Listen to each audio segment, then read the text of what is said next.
Sa gitna ng isang malaking siyudad, sa isang bahay na tila ba gawa sa mga pangarap ngunit puno ng pighati, naninirahan si Elena.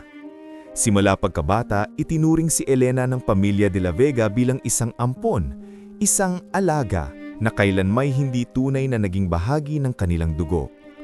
Si Don Rafael at Doña Sofia de la Vega, kasama ang kanilang mga anak na sina Miguel at Isabela, ang bumuo ng kanyang mundo. Isang mundong pinuno ng pang-aapi at pagpapahirap. Si Elena ay isang babaeng may taglay na kakaibang ganda, ngunit ito ay natatabunan ng kanyang malalim na kalungkutan at pagod. Ang kanyang mga mata, bagamat madalas na malungkot, ay nagtatago ng isang matalim na talino at isang diwa na hindi madaling masira. Sa araw-araw, siya ang gumagawa ng lahat ng gawaing bahay, mula sa paglilinis hanggang sa pagluluto, habang ang magkapatid na Miguel at Isabela ay nagpapakasasa sa kanilang marangyang pamumuhay. Ang bawat pagkakamali ay sinasalubong ng matatalim na salita at kung minsan ng pisikal na pananakit. "Elena, hindi ka ba marunong magluto? Ang lamig ng pagkain!" Sigaw ni Doña Sofia isang umaga, kasunod ng malakas na pagbagsak ng plato sa lababo. "Wala ka talagang silbi kahit kailan. Buti na lang at kinuha ka namin, kung hindi sa basura ka na siguro namulot ng pagkain." Ang mga salitang iyon ay tumatagos sa buto ni Elena, ngunit natuto na siyang lunukin ang bawat patak ng pait. Sa loob ng kanyang silid na dati ang budegang pinagkakasya niya, taning ang mga libro ang kanyang naging kanlungan. Sa bawat pahina, natutunan niyang mangarap at maniwala na mayroong mas magandang buhay na naghihintay para sa kanya. Ngunit sa tuwing bumabalik siya sa realidad, ang bigat ng kanyang kalagayan ay muling dumadagan. Isang gabi, habang nag-aaral si Isabela para sa kanyang business management degree, inutusan si Elena na kopyahin ng isang mahabang report. "Siguraduhin mong perpekto yan, Elena. Ayokong mapahiya sa klase," banta ni Isabela. "At huwag kang mag-isip na mag-aral. Hindi ka naman marunong. Hindi ka nababagay sa mundo ng edukasyon." Ngunit sa bawat pagkopya ni Elena, mas naiintindihan niya ang mga konsepto ng negosyo. Ang kanyang isip ay parang espongha, sumisipsip ng bawat impormasyon. Sa lihim, nagbabase siya ng mga libro tungkol sa ekonomiya, pananalapi at pamamahala. Ang mga kaalamang ito ay naging sandata niya, isang lihim na kapangyarihan na walang sino man sa pamilya de la Vega ang nakakaalam. Lumipas ang mga taon. Si Elena ay naging isang dalagang may angking karunungan at pino ang kilos sa kabila ng kanyang pinagdaanan. Ngunit ang pang-aapi ay lalo pang lumala. Si Miguel, na ngayon ay isang tila ba walang direksyon na binata, ay madalas na gumagamit ng kanyang kapangyarihan bilang anak ng may-ari ng bahay upang pahirapan si Elena.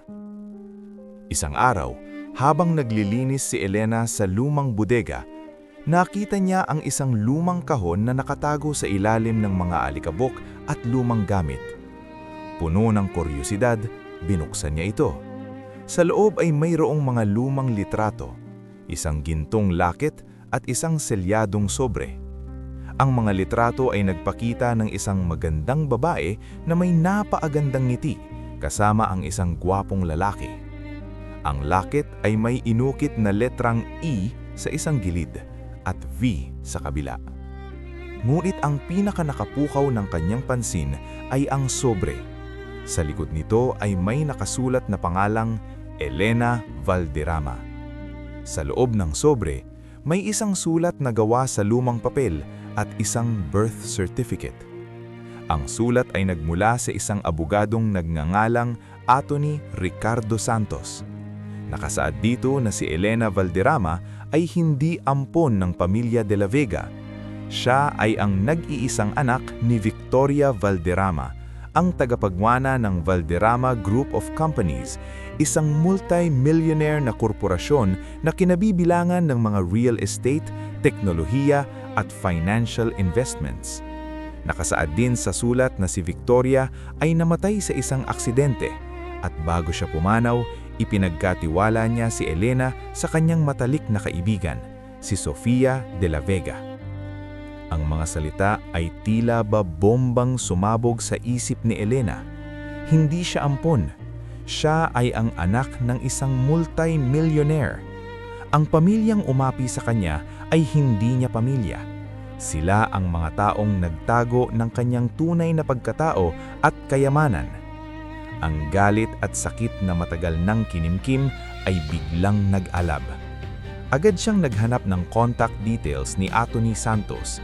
Sa kabila ng kanyang takot, alam niyang ito ang simula ng kanyang paglaya. Kinaumagahan, palihim na umalis si Elena upang makipagkita kay Atty. Santos. Ang matandang abogado ay nagulat nang makita si Elena. "Elena, sa wakas dumating ka." Bulong nito, tila ba matagal na siyang naghihintay. Ipinaliwanag ni Atty. Santos ang lahat. Si Don Rafael de la Vega ay isang dating empleyado ng Valderrama Group na may utang na loob kay Victoria. Ngunit matapos ang pagkamatay ni Victoria, pinagsamantalahan nila Sofia ang sitwasyon. Ipinagkanulo nila ang tiwala ng kanyang ina at pinilit si Atty. Santos na itago ang katotohanan upang mapakinabangan nila ang mana ni Elena. Ngunit hindi pumayag si Atty. Santos. Sa halip, gumawa siya ng lihim na paraan upang maprotektahan si Elena at naghintay ng tamang panahon. "Ang lahat ng ari-arian ng Valderrama Group ay nakapangalan sa iyo," paliwanag ni Atty. Santos. "Ang pamilya de la Vega ay nagkaroon ng akses sa ilang pondo mo, ngunit hindi nila nakontrol ang kabuuan ng kumpanya. Ang iyong ina ay napakatalino, gumawa siya ng mga safeguards. Ang kumpanya ay pinamamahalaan ng isang board of directors na tapat kay Victoria na naghihintay lamang sa pagdating ng tunay na tagapagmana. Ang tanging paraan upang lubos na makontrol ni Elena ang kumpanya ay ang pagpapahayag ng kanyang pagkatao sa publiko at ang pag-upo sa kanyang lehitimong posisyon." Sa loob ng sumunod na mga buwan, si Elena ay nagbago. Sa tulong ni Atty. Santos, nag-aral siya ng mas masinsinan. Nagkaroon siya ng pribadong tutor para sa business ethics, finance at corporate law. Natuto siyang maging isang ganap na negosyante, isang leader. Nagbago ang kanyang pananamit, ang kanyang tindig at ang kanyang panalita. Mula sa isang babaeng api, siya ay naging isang matatag at profesional na babae, handang harapin ang kanyang kapalaran. Ang pamilya de la Vega ay walang kaalam-alam sa kanyang pagbabago. Nakita lang nila si Elena na mas madalas lumabas, na laging may dalang mga libro. Ipinagwalang bahala nila ito, iniisip na nagpapantasya lamang ang dalaga. Matapos ang pulong, opisyal na inihayag sa publiko ang pagkakakilanlan ni Elena Valderrama bilang lehitimong tagapagmana ng Valderrama Group. Ang balita ay kumalat na parang apoy at ang kwento ng kanyang paghihirap at pagbangon ay naging inspirasyon sa marami. Ang pamilya de la Vega ay naharap sa matinding pagsubok. Nawala ang kanilang kayamanan at reputasyon at kinailangan nilang harapin ang legal na kahihinatnan ng kanilang mga aksyon. Si Elena, sa kabilang banda, ay nagpatuloy sa pagiging isang matagumpay na lider. Pinamamahalaan niya ang Valderrama Group ng may katalinuhan, integridad at pagmamalasakit. Ginawa niya itong mas inklusibo at etikal na kumpanya. Inilunsad niya ang mga programa para sa edukasyon at pagtulong sa mga nangangailangan na nagpapakita ng kanyang pagnanais na gamitin ang kanyang kapangyarihan para sa kabutihan.